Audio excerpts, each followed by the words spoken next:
Boris Johnson's trump card in trade talks on a post-Brexit agreement with the EU is the fact he has a proper negotiator representing the UK, according to Ian Dale.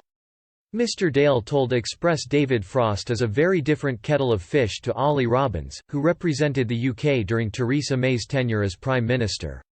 The broadcaster also praised Mr Johnson for not bowing to the European Union's demands during negotiations.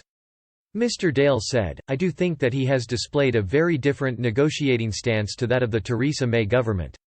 He doesn't bow down to every single demand, he sticks to his position. I think the EU are beginning to know that and actually respect it.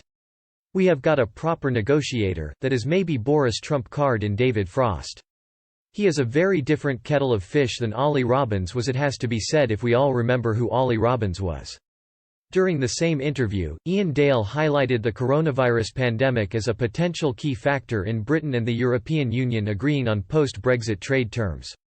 The political commentator predicted that there will be a bare-bones trade deal between the UK and the European Union before the end of 2020. Mr Dale told Express.co.uk there is an incentive for both sides to secure a deal before the transition period expires at the end of 2020. Mr Dale said, "I am more hopeful that we will get a trade deal by the end of the year than I was a few months ago.